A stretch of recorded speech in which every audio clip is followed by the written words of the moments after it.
My name is Laura Sugden and I'm just going to talk about Shane's Law. So myself and Shane went out for a meal on the 12th of January 2018. When we returned back home, I noticed there was a mark on the upstairs carpet, and I just thought that definitely wasn't there when I left the property.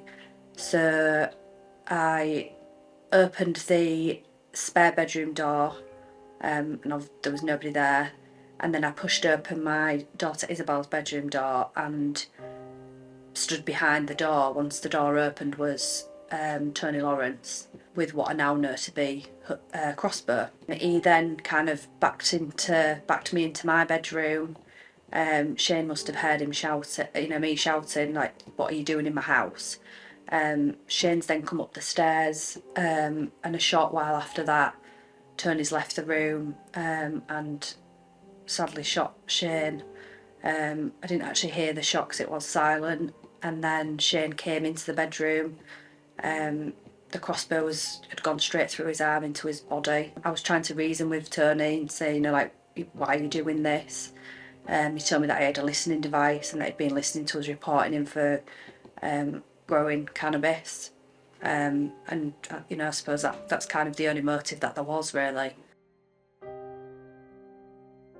After Shane's inquest in 2021, I decided to launch a campaign for some legislation surrounding crossbows, because at the time I wasn't aware that the crossbows had no legislation. There was no kind of laws surrounding people having them. So after the inquest, my solicitors firm did a Freedom of Information request to all the police forces, and we wrote to the Home Office, as did the senior coroner, for to ask for to start a petition. I got 42,000 signatures on my petition, which meant that the government had to respond. They responded to say that they didn't feel at that time there was a need for a change in the law. And then in the December of 2021, there was an incident at Windsor Castle that involved a crossbow, and from then on the Home Office contacted me to say that they were going to review the laws around crossbows.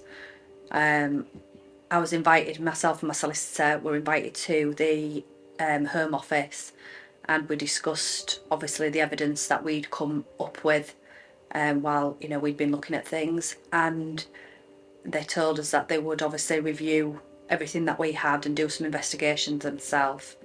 And then only last week they contacted me to say that they were doing a call for evidence. So the call for evidence is to obviously ask people what their thoughts are. Don't think many people will be aware that there is no legislation surrounding crossbows. And obviously, this is kind of a big breakthrough for me that I've waited for such a long time. Kind of feel like people are listening now, and I'm hopeful that anybody that completes that, the call for evidence, that's just going to go to support, kind of bringing some more legislation in, and the government, making serious steps to kind of make some changes, and bringing it in line, hopefully, with shotguns. It's kind of one of the last things that I can do for him.